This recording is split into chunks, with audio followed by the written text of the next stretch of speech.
नमस्कार, आप देख रहे हैं न्यूज फॉर नेशन और मैं हूं प्रियदर्शन। बिहार में आज 4 सीटों पर विधानसभा उपचुनाव के नतीजे आए हैं और इन नतीजों में राष्ट्रीय जनता दल को बड़ा झटका लगा है। सबसे बड़ा झटका राजद को अपने किले बेलागंज में लगा है, जहां बेलागंज में 34 साल के बाद लालू यादव की पार्टी हारी है। जी हां, 34 सालों के बाद, यानी कि वर्ष 1990 से जिस बेलागंज को राजद का अभेद किला कहा जाता था, उस राजद के अभेद किले में इस बार नीतीश कुमार का तीर सटीक निशाने पे लगा है। वहां जदयू की मनोरमा देवी ने एक बड़ी बढ़त हासिल कर ली है और केवल उनके जीत की आधिकारिक घोषणा होनी शेष है। हम आपको फटाफट बता देते हैं कि बेलागंज में सुबह से हुआ क्या।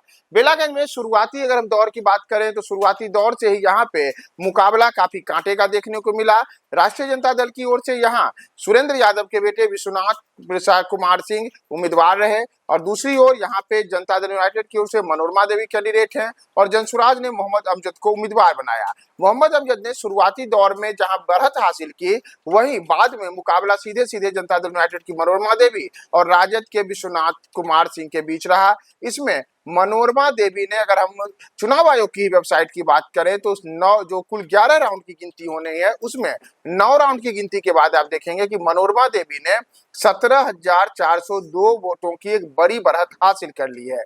मनोरमा देवी को 9 राउंड की गिनती के बाद 59,946 वोट आए हैं, जबकि राजद प्रत्याशी विश्वनाथ कुमार सिंह को 42,544 वोट आया है। तो ऐसे में 17,402 वोट की बढ़त मनोरमा देवी के पास है और अब केवल 2 राउंड की गिनती शेष होनी है, वही चुनाव आयोग के मुताबिक। तो ऐसे में अगर 2 राउंड की पूरी गिनती की हम बात करें तो करीब करीब 12 से 14,000 वोट शेष बचते हैं गिनती होने के लिए। तो जब 12 से 14,000 वोट शेष बचे हुए हैं, तो अगर उन 12 से 14,000 वोटों में से एक छोटा सा हिस्सा भी मनोरमा देवी के पास आता है, तो उसके बाद भी जो इनकी लीड है, वह लीड अपने निकटतम तमाम प्रत्याशियों के मुकाबले इतनी बड़ी है कि मनोरमा देवी के लिए अब केवल चुनाव आयोग की ओर से जीत की आधिकारिक घोषणा किए जाने की बातें ही शेष बच गई हैं। तो मनोरमा देवी ने जहां इस चुनाव में अपनी एक बड़ी बढ़त हासिल कर ली है और उन्होंने यहाँ पे निकटतम प्रतिद्वंदी विश्वनाथ कुमार सिंह के मुकाबले एक करीब करीब 18,000 वोटों की जीत हासिल की है। जो वहां पे हमारे मतगणना केंद्र के पास संवाददाता हैं, उनकी अगर हम माने तो वहां पे जीत का जश्न भी शुरू हो चुका है और मनोरमा देवी के समर्थक, जनता दल यूनाइटेड के तमाम जो वहां पे कार्यकर्ता हैं, समर्थक हैं, वो अभी से ही अब होली खेल रहे हैं, रंग गुलाल उड़ा रहे हैं।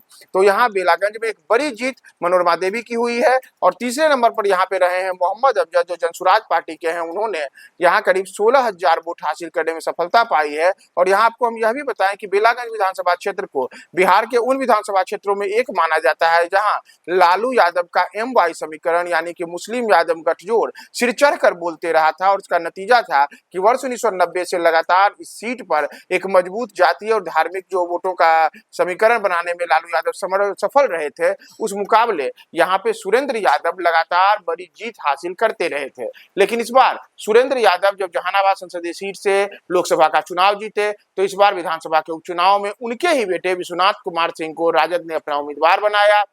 लेकिन विश्वनाथ अपने पिता की तरह इस बार करिश्मा करने में सफल नहीं रहे और जदयू का तीर निशाने पे लगा। मनोरमा देवी ने यहाँ पे एक बड़ी जीत हासिल की है और बड़ी जीत ऐसी मामले में है कि राजद का वह किला जो लालू यादव ने जब से बिहार में मुख्यमंत्री बने, और यानी कि वर्ष 1990 से, तब से उनका बेलागंज ऐसा सुरक्षित अभेद किला था जिसे कोई भी भेद नहीं पाया था। लगातार यहाँ पे खुद सुरेंद्र यादव चुनाव बार बार जीतते रहे और इतना ही नहीं, इसे लेकर के लालू यादव भी आश्वस्त रहते थे कि बिहार में कुछ ऐसी सीटें जहां की उनके दल के उम्मीदवार की जीत करीब करीब निश्चित है, उसमें बेलागंज सीट हुआ करती थी। लेकिन इस बार वही बेलागंज उनके हाथ से फिसल चुका है और राजद का लालटेन यहां तीर के निशान लगते के साथ ही फूट चुका है। तो यहाँ पे मनोरमा देवी ने बड़ी जीत हासिल की है। लालू यादव के लिए एक बड़ा झटका है, तेजस्वी यादव के लिए बड़ा झटका है कि उनका मुस्लिम यादव गठजोड़ जो वोटों का रहा है, वह बेलागंज में पूरी तरीके से ध्वस्त हुआ है।